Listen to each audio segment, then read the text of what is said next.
एक गांव में अगर प्रधानी का चुनाव होता है, सीट आरक्षित कर दी जाती है, हम चुनाव नहीं लड़ पाते, हमारे खिलाफ ऐसे ऐसे कानून बना दिए गए। हमारे देश में विधानसभा और लोकसभा की सीटें आरक्षित कर दी गई हैं, वहां पर सिर्फ हम वोट दे सकते हैं और चुनाव नहीं लड़ सकते हैं। मतलब हम लोग इस देश के नागरिक हैं कि नहीं? हम लोग बाहर से आए हैं क्या? हमें तो यही चीज समझ में नहीं आ रही है।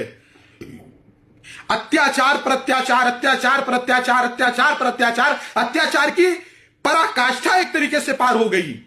और जो बुद्धिजीवी कौम है, हमारे समाज के प्रोफेसर्स, वो अगर मेरी बात को सुन रहे हैं, आप किसी भी विश्वविद्यालय में, महाविद्यालय में पढ़ा रहे हैं, तो हाथ जोड़ करके निवेदन है, अपने समाज के बच्चों को जागरूक करिए, अपने समाज के बच्चों को जागरूक करिए। हमारे ही समाज के बच्चे सबसे ज्यादा जात निरपेक्ष, पंथ निरपेक्ष, धर्म निरपेक्ष बनते हैं, लेकिन सबसे ज्यादा शोषण और अत्याचार उन्हीं के खिलाफ होता है। आज इस कानून के खिलाफ एक भी SC/ST का लड़का अगर विरोध में आया हो तो बताइए आप मुझको। कोई नहीं आया है और कोई नहीं आएगा, क्योंकि सामान्य वर्ग को प्रायोजित तरीके से सभी लोग, सत्ता में बैठे लोग और सत्ता के बाहर बैठे लोग, अगर भाजपा ने यह कानून बनाया तो कांग्रेस को इसका विरोध नहीं करना है, सपा को इसका विरोध नहीं करना है, बसपा को इसका विरोध नहीं करना, क्योंकि सामान्य वर्ग के लिए बना है। सामान्य वर्ग को अगर सरेआम फांसी पर लटका दिया जाएगा तो किसी को आवाज नहीं उठानी, कोई नहीं बोलेगा, क्योंकि सामान्य वर्ग जो है दोहरी नागरिकता में इस देश में जी रहा है।